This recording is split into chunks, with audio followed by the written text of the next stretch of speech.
Hey guys, Aaron Zeller here of the Zeller Writing Company and InkOnHand.com. In today's video, I want to talk to you about the Fall 2013 edition of Field Notes Memo Books.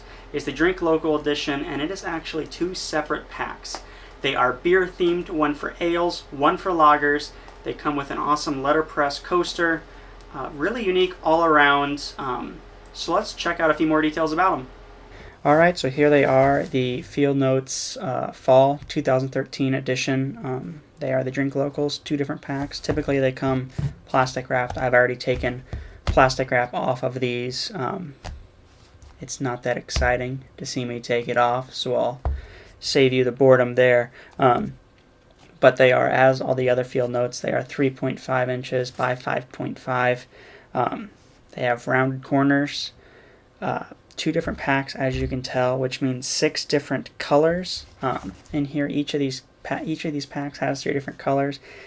One's themed for ales, one's themed for lagers, and they also have a cool coaster right in the back, which I'll talk about in a second.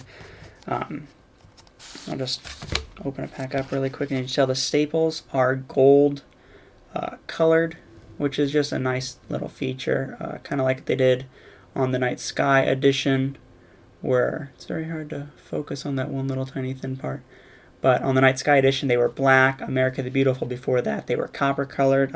These are gold plated. Of course, they're not solid gold, or we would not be charging $9.95 for them.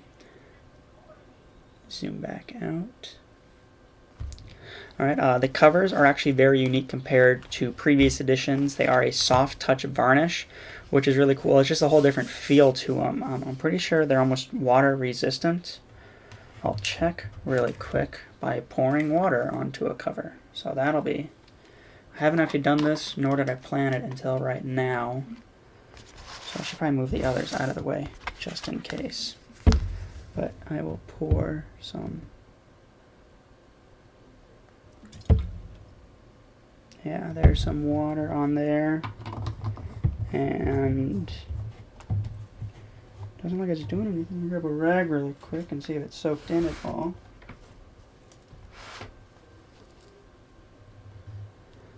Alright, get the camera stabilized.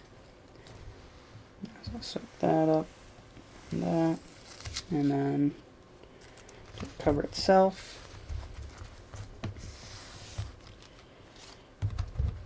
And let's see. Oh, it actually did really affect the cover. So they are not water. I suppose the covers themselves are water resistant. I mean, it doesn't really feel like the water did anything. But at the seams or whatever, it's a little weak. The varnish is broken right there. So it did open up to the actual raw paper and the edges right here. So I'll zoom in so you can see. I don't know if you can see on there. Yeah, there is some... pretty much water got kind of underneath and it bubbled up. So this is actually, it's not really wet, it's just bubbled. I don't know, it's kind of a weird extra feeling. Yeah, so try to refrain from water. A couple splashes here and there while you're at the bar should be fine. But anything really intense, like what I just did, will probably definitely have a lasting effect on it. Yeah, so aside from the soft varnish right here, it is a glossy logo. You can tell the reflection there at all. The logo itself, it still feels soft varnish, but it is glossy there. This is a really dull varnish on the main part of the cover.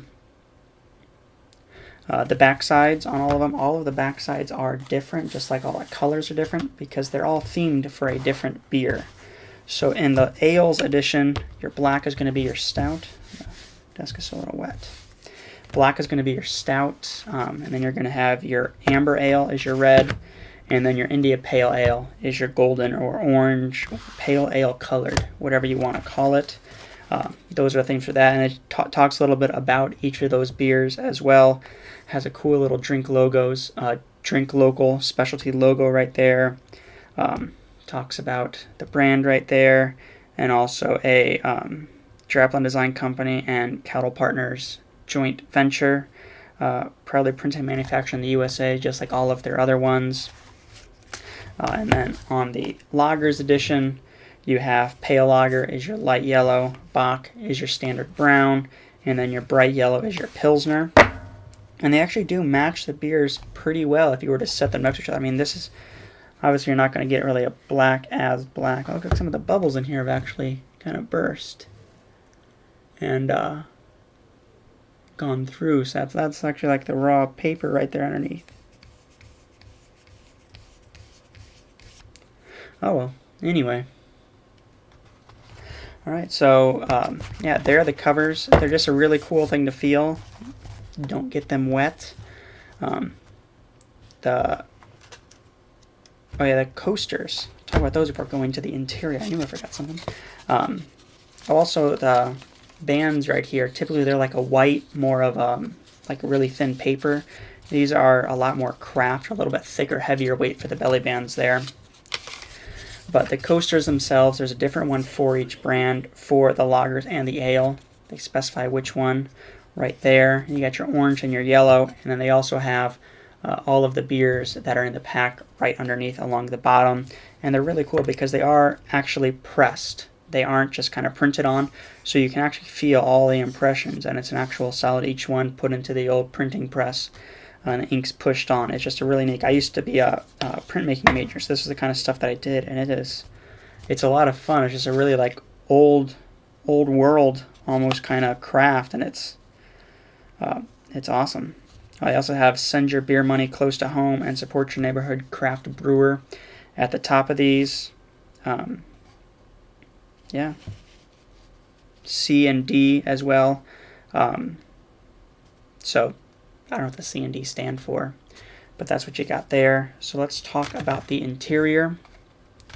The interiors are a graph. They are 3/16 of an inch graph ruling, printed with a nice golden, they call it a Hefeweizen light brown ink. And it's just really cool they did that to kind of continue on with the overall beer theme. The paper itself is, just like all of their other papers, is it's a Finch opaque smooth 50-pound text paper, bright white, and it's not necessarily fountain pen friendly. We can talk about the performance really quick. I did a quick test and with a TWSBI micarta right here with a medium nib, TWSBI 580, the new rose gold one. I just tried that one out, and with broad nib, their Field Notes number 2 pencil. It's kind of hard to see that one actually.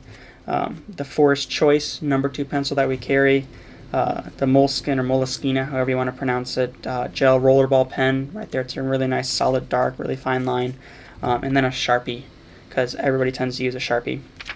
And as you can tell, the pencils, pens, pencils and rollerballs, ballpoints, that's what this paper is made for. It's made for taking notes, not really to be necessarily fountain pen friendly. So see on the back right there, it didn't turn out too well. There is some bleed through, some obvious show through, and then the Sharpie as well, some bleed through, so you don't necessarily use your Sharpie with it. There wasn't any bleed through onto the next page, which is always good to see, but it's definitely not super fountain pen friendly. If you have a quick, jot down a quick note with a finer nib, you probably won't really have a problem, but with the broader nibs, the mediums, the wetter inks, that kind of stuff, it's definitely going to bleed through, or at least show through at the very least. Yeah, so overall, I really like the editions. Just like all the others, they're just unique. I love what Field Notes does. They always come out with something new and cool every quarter, and I'm just always really excited to get it in. I'm probably just as excited as a lot of the customers are to have these just to play with. I always love getting some. I can tell, yeah, water's not a good choice. I kind of regret doing that. It's breaking through at the staple right there, at the seam, and everywhere. So, good thing I have more than one pack, because I don't know how long this would last once I start using it more. Yeah, but I really like it. The only caveat, however you want to pronounce that fancy word,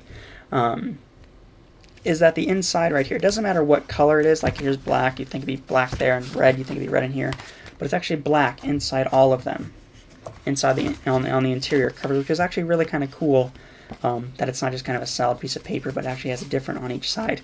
If you have a problem with it being black inside, is that it's very hard to write anything because you don't really have inks or anything that's made for writing on black.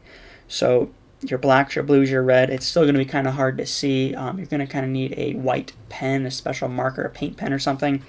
I'm not quite sure how those will react as well because this is still the soft gloss varnish on the interior. So I'm not sure how that'll react with the varnish. Yeah, but that's the only thing. I usually don't even write in here so much. But if you do, it is something to take into consideration. But other than that, I mean, you have all your typical stuff, how it was, the inspiration behind it, the practical application, specifications, how it was actually made. All that information is in there. A handy little 5-inch ruler, just in case you need to measure something. Yeah, but other than that, is a very cool set. I enjoy it. It is limited edition. There are 10,000 packs total. I think 10,000 of each. I'm not sure. 10,000 total, 10,000 of each. Either way, it's a limited edition. Grab a pack if you're interested in it. If you're not really into beer, you might not be super interested in this edition. But the winter edition should be out within a month or so. So I'll definitely do a review on that too. So I think that is about it on these. So I think that I covered them pretty well. The winter edition should be out in about a month or so, and I will definitely do a review on those too. But if you have any comments or questions about this edition or anything else for that matter, feel free to let me know in the comments below, or you can always shoot me an email or contact me via any of the other social media outlets, and I'll be happy to help you out. So that said, thanks for watching, and I'll see you later.